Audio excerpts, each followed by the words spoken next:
আসন্ন টি-20 বিশ্বকাপের মূল স্কোয়াড আইসিসিকে জানানোর নির্ধারিত সময় পেরিয়ে গেছে।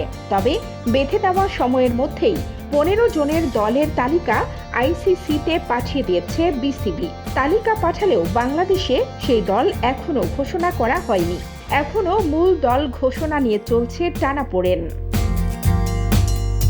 টি-20 বিশ্বকাপে নিউজিল্যান্ড ও অস্ট্রেলিয়ার ক্রিকেট বোর্ড দল ঘোষণার জন্য ভিন্ন টেকনিক বেছে নিয়েছে। আবার কয়েকটি দেশ স্বাভাবিকভাবেই তাদের নিজ নিজ বিশ্বকাপ দল ঘোষণা করে দিয়েছে।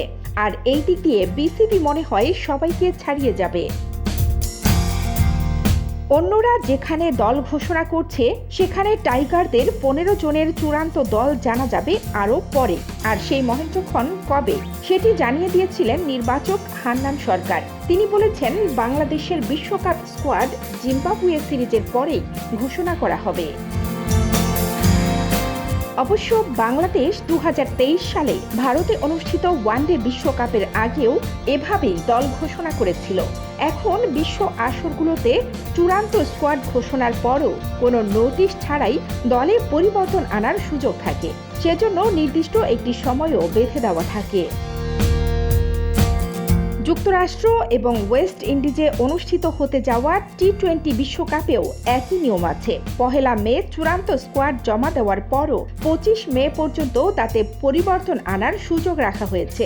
জিম্বাবুয়ে সিরিজের পর কোনো প্লাস মাইনাস প্রয়োজন হলে যাতে সেটি করেই দল ঘোষণা করা যায়।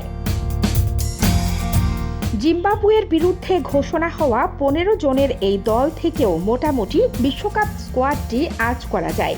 এই 3 ম্যাচের দলে নেই সাকিব আল হাসান, মোস্তাফিজুর রহমান ও সৌম্য সরকার। সিরিজের শেষ 2 ম্যাচে তাদের যেমন ফেরার কথা, তেমনি বিশ্বকাপ দলেও 3 জনেরই থাকার কথা রয়েছে। কানিজ ফাতেমা, খবর সংযোগ।